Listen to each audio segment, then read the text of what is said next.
Melvin beat Lincoln Chafee in Rhode Island 2 years ago in a race much like mine, popular Republican incumbent, but one who voted with George Bush too much of the time. And he ran a terrific race, absolutely terrific race. And he told the people of Rhode Island that Rhode Island could decide the outcome, the control of the United States Senate. And they gave him that win. And if he had lost, Dick Cheney would have broken a tie and we'd have a Republican-controlled Senate. We'd be a whole lot worse off than we are, even though 51-49 is really, for all practical purposes, a tie. But the reason I mentioned Esquire magazine is they've just done a profile on the 10 best and the 10 worst senators. Right, just right now. Yeah. Now, I wouldn't be bringing this up to a guest of the state if he was in that other category. Not at all. But I did, when I heard this in the car a little while ago, I said, boy, you know, there are going to be a lot of more senior senators. The Senate is loved, as you know. And have a freshman chosen as one of the 10 best, he's going to get a lot of grief when he goes back to Washington. So I hope while he's here, you will give a warm Maine welcome to one of the 10 best senators in the United States.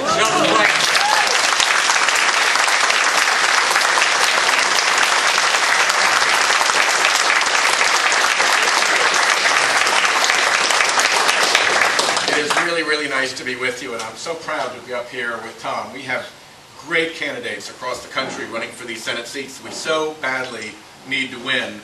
None better than Tom Allen. Yeah.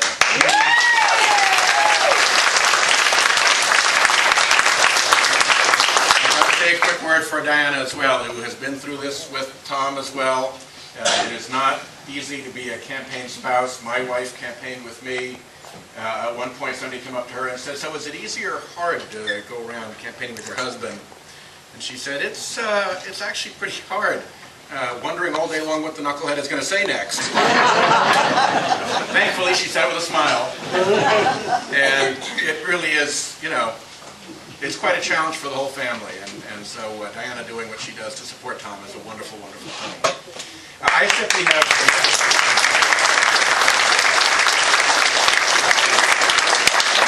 simply have 2 points, and one you know already, so I can be very brief about it, and that is that Tom Allen is exactly the kind of guy we need in the United States Senate.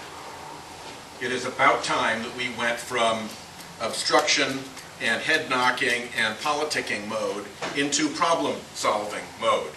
Because the problems are big, the problems are real, the problems are getting worse, and if you aren't responsible about them, then you get the kind of meltdown that we've had in the financial sector, which of course was totally preventable. This wasn't Katrina or Gustav or Ike. This was something we could easily have prevented if Washington had been more responsible. And it's just one of many. It's energy, it's healthcare, it's climate change. They're all stacked up, and we need to go into problem-solving mode in a hurry.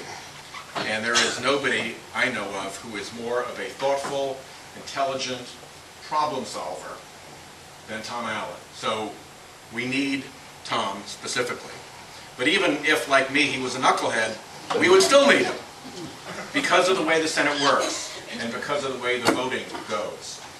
Tom told the story, I was the last guy Dick Cheney will ever swear in. Just the way the swearing, you know, W into the alphabet and all that.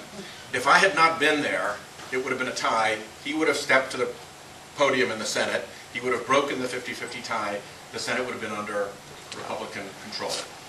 And the world would look very different right now, and it would not look better. But with 51, it is very hard to get things done because of that pesky Senate rule that any time it wants, the minority can tell the majority that it has to get a supermajority of 60. That's the so-called filibuster. And this crowd has done it more times than in the history of the planet. I mean, they're close on 100 just in this single session. Nobody's ever seen anything like it before. They stop bills that they've co-sponsored. They stop anything. And I'm not here to say anything bad about any individual, but I am here to say something bad about a policy of the Republican Senate leadership to obstruct all this stuff. And there is really no talking to them about it. That's their policy, and they're sticking to it. The only way to change it is to take the votes back. And every seat counts. And it's particularly important for Mainers who are supporting Barack Obama to be aware of this. Because if you are inclined to vote for Barack Obama, you had better darn well vote for Tom Allen.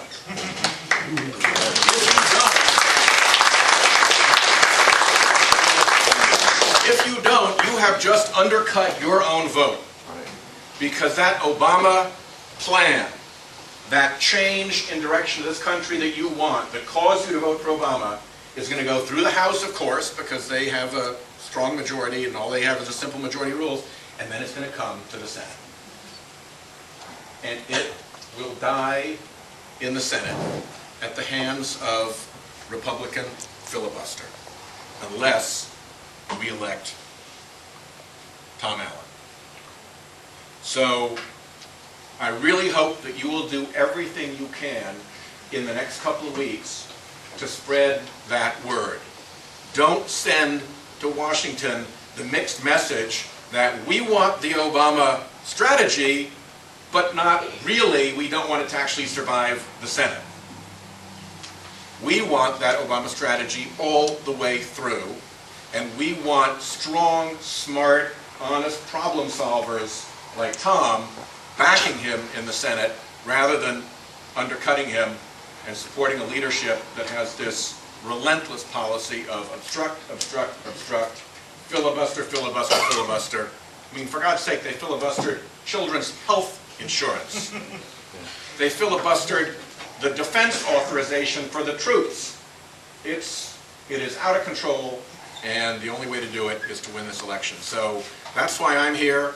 A lot of people are counting on Tom. We're counting on you. And God willing, November 4th will be a day of double excitement in Maine. Thank you very, very much.